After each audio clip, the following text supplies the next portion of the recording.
Honeymoon couple राजा रघुवंशी और Sonam Raghuvanshi case में नया सीसीटीवी वीडियो सामने आया है जो कई सवालों की ओर इशारा कर रहा है। क्या राजा की तरह सोनम की हत्या हो गई है?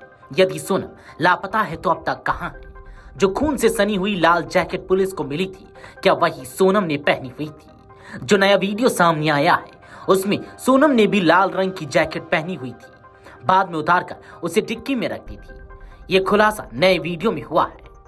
इसके साथ ही इस रिपोर्ट में हम आपको ये भी बताएंगे कि सीसीटीवी में और क्या क्या नया खुलासा हुआ है। दरअसल शिलांग में राजा और सोनम के साथ घटी घटना पूरे देश में चर्चा का विषय बन गई है।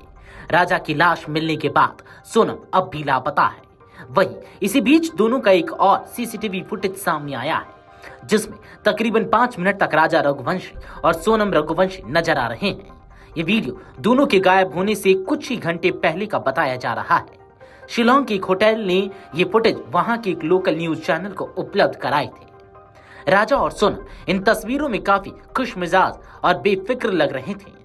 बता दें कि राजा, जो कि एक युवा और सफल ट्रांसपोर्ट व्यवसायी थे, अपनी पत्नी सोनम रघुवंशी के साथ इंदौर से शिलांग हनीमून पर गए थे। 22 मई को खींची गई ये तस्वीरें राजा और सोनम की आखिरी सार्वजनिक तस्वीरें हैं।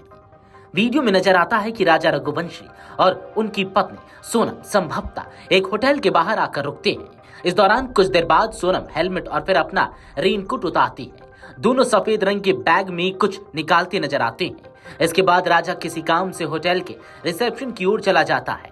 इस दौरान फुटेज में सोनम अकेली एक्टिवा पर बैठी और कुछ चिंतित नजर आती है। इस दौरान राजा होटल के अंदर बाहर आते जाते नजर आता है। दोनों काफी देर तक कैमरे के सामने नजर आते हैं। वहीं राजा जब वापस आता है तब सोनम एक्टिवा से कुछ दूर नजर आती है। सोनम इस दौरान अपने फोन पर व्यस्त नजर आती है। इसमें कुछ देर बाद दोनों उसी रास्ते वापस लौट जाते हैं जिस रास्ते से दोनों आए थे। बताया जा रहा है कि इस फुटेज के आधार पर स्पेशल टास्क फोर्स की टीम काम कर रही है। वहीं सोनम की तलाश भी तेज कर दी गई है। हर किसी के मन में बस यही सवाल उठ रहा है कि आखिर सोनम कहां है और उसके साथ क्या हुआ है। क्या दोनों किसी बड़ी साजिश का शिकार हुए हैं? इससे ठीक एक दिन बाद यानी 23 मई को राजा और सोनम रहस्यमयी तरीके से लापता हो गए थे। यह मामला तुरंत सुर्खियों में आ गया और खोजबीन तेज कर दी गई। 10 दिन बाद पुलिस ने राजा का शव बरामद किया जिस पर हत्या की पुष्टि भी हुई है, लेकिन सोनम का अब तक कोई सुराग नहीं मिला है और वह अभी भी लापता है। राजा और सोनम के अचानक लापता होने और फिर राजा की हत्या की घटना ने इलाके में सनसनी फैला दी है। पुलिस इस मामले की जांच में लगी हुई है और सोनम की तलाश में लगी हुई है। इस घटना ने राजा और सोनम के परिवार और परिचितों को सदमा पहुंचाया है। लोगों की उम्मीद है कि जल्द ही सोनम भी पुलिस की पकड़ में आएगी और इस रहस्यमयी केस का पर्दाफाश होगा।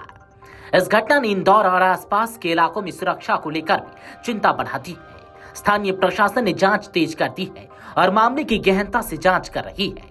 हालांकि आपको बता दें कि पूरे घटनाक्रम की शुरुआत 20 मई से हुई जब राजा और सोनम इंदौर से गुवाहाटी के लिए रवाना हुए थे। 23 मई को उन्होंने मंदिर में दर्शन किए और फिर शिलांग पहुंचे। दोपहर में उन्होंने परिजनों से बात की, लेकिन इसके बाद उनका मोबाइल बंद हो गया। 24 और 25 मई को परिजन लगातार कॉल करते रहे, लेकिन कोई जवाब नहीं मिला। बाद में पता चला कि किराए पर ली गई गाड़ी लावारिस हालत में मिली है। वीडियो डेस्क अमरउजाला.com। अगर आप ये वीडियो YouTube पर देख रहे हैं तो हमारे चैनल को सब्सक्राइब कर बेल आइकन दबाएं और Facebook पर देख रहे हैं तो हमारे पेज को लाइक करें।